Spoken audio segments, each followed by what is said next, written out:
What's going on, Geminites? It's your boy Gem Mint, and we're here with the new comic book day reviews for Wednesday, August 26th.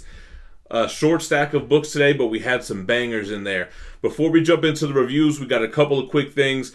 First of all, this video is sponsored by Street Level Hero. They have an amazing Venom 28 exclusive variant by Tyler Kirkham, which drops this Thursday at 10 a.m. Pacific. This is an amazing Knoll cover. You will save 10% if you use the code GemMint at checkout. So that's one word, GemMint. Also, our boys at thatspidermanbooth.com, they have those $30 mystery boxes where you get 5 comics of retail value, and there is a giveaway prize which runs from today until Saturday. It's this amazing Spider-Man 1 Dallas Comic-Con reprint, graded at a 9.8 and signed by Stan Lee. So if you use the code GemMint at checkout here, you can save $10 off of that $30 box. That's all for the sponsors, and I just want to remind you guys we're doing a big giveaway. Once we hit 90,000 subscribers, we're like less than 700 away. We're giving away this Supergirl premium format exclusive by Sideshow Collectibles. Stay tuned at the end of the video. I'll let you know how you enter into the giveaway. With that being said, we have a lot of Image digital books that I read this week, so we're going to jump into the Image stuff first. You almost forgot a couple of quick things. So Marvel sent us a couple of trade paperbacks to be out on the look for. This is the Immortal Hulk trade paperback volume 7, Hulk is Hulk. This includes issues 31 through 35, and it is the Zenmu arc, which kind of brought me back to Immortal Hulk. I really liked the Zenmu stuff. I thought he was a good villain.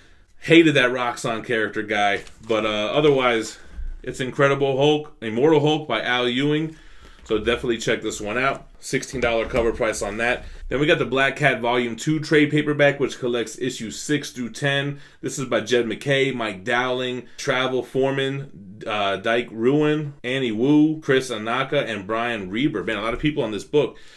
So yeah, issues 6 through 10. I haven't read this run, man. I got to track down the first trade to get caught up on it. I know you have the J. Scott Campbell artwork on the covers.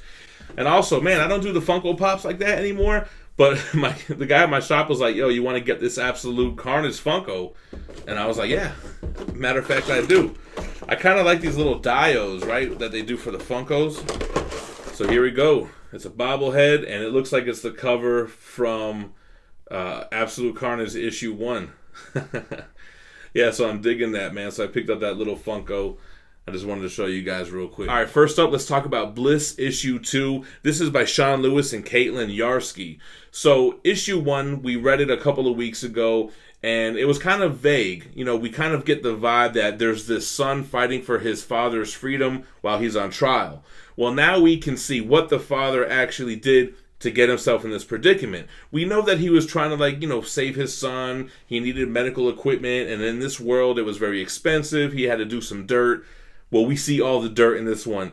Still digging Bliss. I thought it was a good issue, and it answered a lot of unanswered questions from issue 1. So I'm excited to see where it goes. You kind of have this these gods of the dock thing going on. So these kind of like salamander type creatures in this human world. It gets a little freaky, but it's also like some hitman doing whatever he's got to do for his family type of thing. So, pretty interesting book.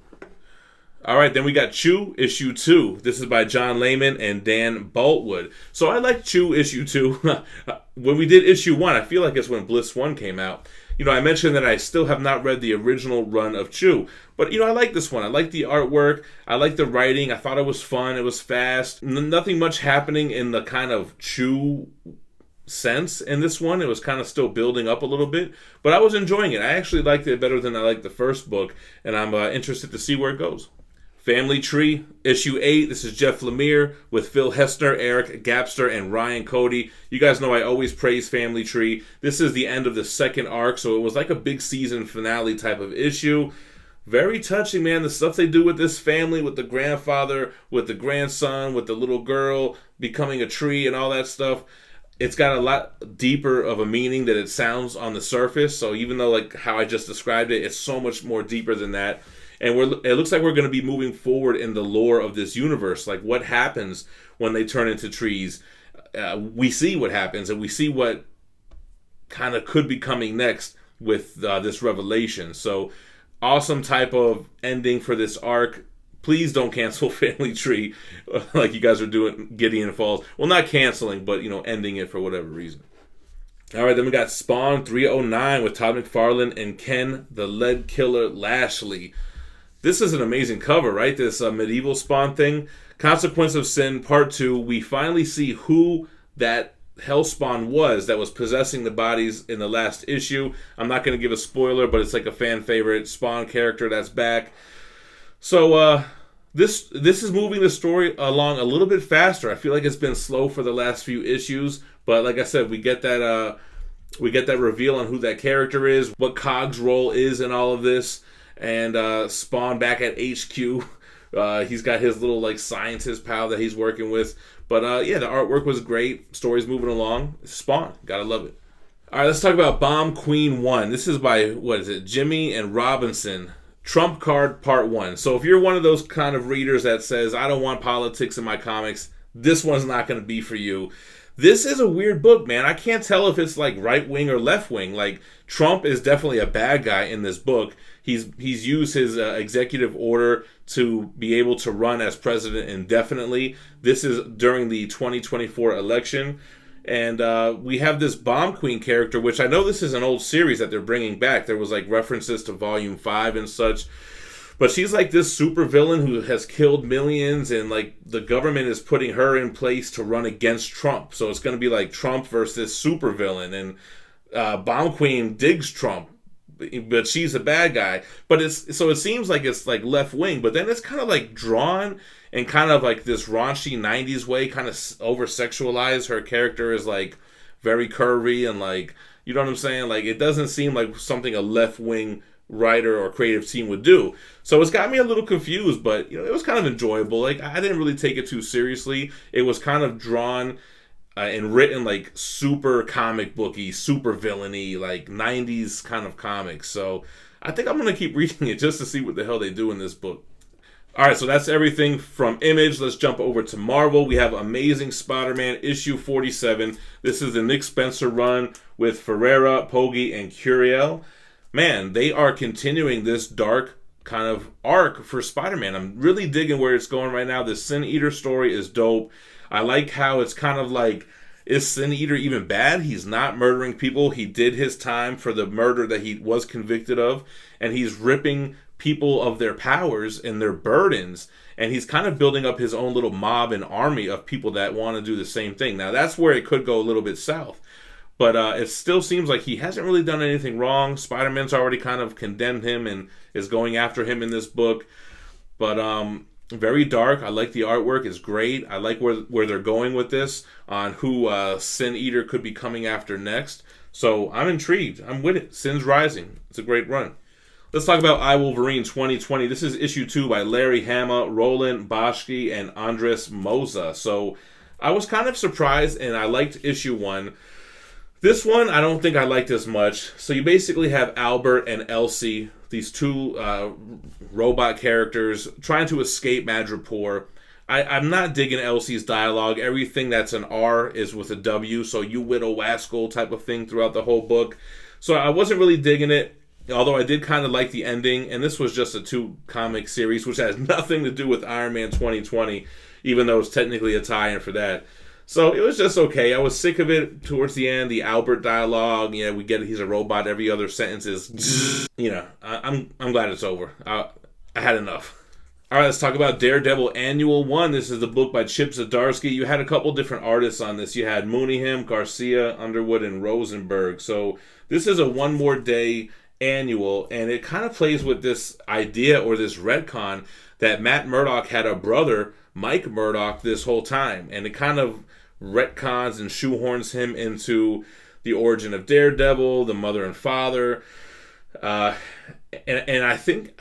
And I'm not sure if that was something that had come up in another run. They kind of referenced like it might have been. I was not familiar with this character, but I thought it was a pretty cool story. And I like how they kind of are tying it in with Mike's childhood friend and who he is the son of and where this may go for future storylines in this Daredevil run. It references the events of Daredevil 21 a few times, so it's not like one of those annuals that has nothing to do with anything. It is kind of like attached to the Zdarsky run, but just focusing around this Daredevil's long-lost twin brother. So wrap your minds around that one. All right, we got X Factor issue 2. This is by Williams, Baldion, and Sylvia. Not digging this run. I can already tell this is going to feel kind of like Excalibur. It kind of feels like, I don't know the word I'm looking for. It's not the type of comics that I'm into, right? So X Factor, we were introduced in issue 1, which I enjoyed. Is going to be this team that's going to investigate mutant murders and MIAs to try to, make sure that the mutants are dead, what happened to them before they resurrect them. So it's part of the resurrection protocol. So they get a box on the doorstep with some kind of clue to a murder, and they end up having to investigate it in Mojo World, which I'm not a fan of Mojo World. It's so zany and in your face, and it's too much, and it's very trendy. Like, they're including a lot of, like, current things, like with texting and emojis and all this, the social media aspect. So it's just a little bit goofy. It's just not for me. Sticking with Dawn of X, we have Hellions issue 3. This is by Wells, Sogivia, and Curiel again. This one was dope, man. I really like this kind of Mr. Sinister squad. He doesn't really play a role in here, but Madeline Pryor, her interactions with Havoc, I thought it was awesome. Then you have Psylocke, the real Psylocke, with the Wild Child scenes were awesome. So really digging this book, the Madeline Pryor stuff. She's like the main antagonist here, and I was digging where it was going. Artwork was amazing. A lot of references and throwbacks to like that 80s, late 80s Inferno kind of stuff with like the nanny and the orphan maker and all that. So I was digging Hellions. All right, so X-Men issue 11 by Jonathan Hickman, Yu and Barreto. Yo, this almost got my pick of the week. This X-Men issue is so much better than everything going on in Empire, and it ties into Empire as well. But this stuff with Magneto kind of telling the story past tense on how Magneto is a hero and what he did when the Kotati came to Krakoa. It was amazing. It had, decent artwork. It's what you would expect from a current Marvel title, but I really like where they went here with the Magneto stuff. And like I said, the Empire plot, basically, they did it right in this book. So definitely was digging X-Men 11. Almost got the pick of the week. Moving over to DC. Very light week for DC. We have their Black Label book, The Question, The Deaths of Vic Sage. This is book 4. This is by Jeff Lemire, Dennis Cowan, Bill Sienkiewicz, and Chris Sotomayor. So, I think this is like one of the only times I wasn't loving a Jeff Lemire book. There was even one point in this book where one of the main characters says, I don't know anything that's going on right now. And I'm like, same. I don't know what's going on. It was okay. I could see how some people would like it. I just was a little bit too lost on what was happening. Like, who is this faceless man? Who is the Question? Is he Victor Saz? Is he Victor Sage? Who is he? When is he? He's kind of doing that kind of Gideon Falls time, multiple timeline things happening. So I was just a little bit lost, and I just wasn't loving The Question. And now for the pick of the week, if you haven't guessed it by now, it is Batman 3 Jokers, issue 1 by Jeff Johns, Jason Fabok, and Brad Anderson. Man, this book has had so much hype and lead up. I think it's been teased for years now. And I think issue 1 delivered, man. The artwork was super clean. The whole book reminds me of The Killing Joke. The paneling, how they do like the card on the outside of the cover. Here, I'll show you. How it's like a trade paperback. How they have this here. And, I thought they really delivered. So, 3 Jokers. I'm not going to spoil it. I'm actually going to do a live stream with Rocket Robbie Billups on Friday.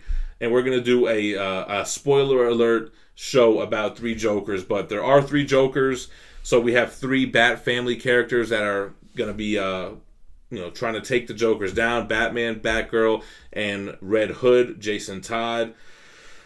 What can I say? Can I say anything without spoiling it?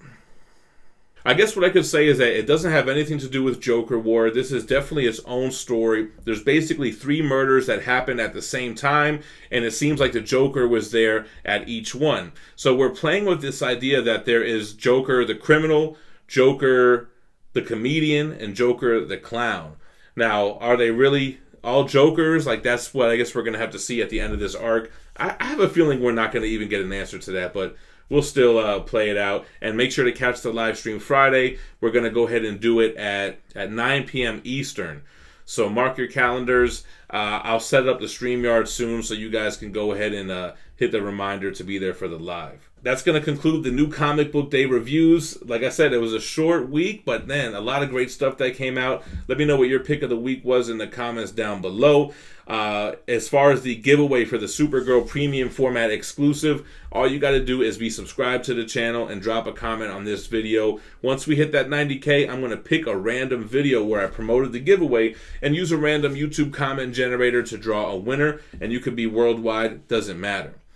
Make sure to check out Street Level Hero, man. They dropped that exclusive on Thursday at 10 a.m. Pacific.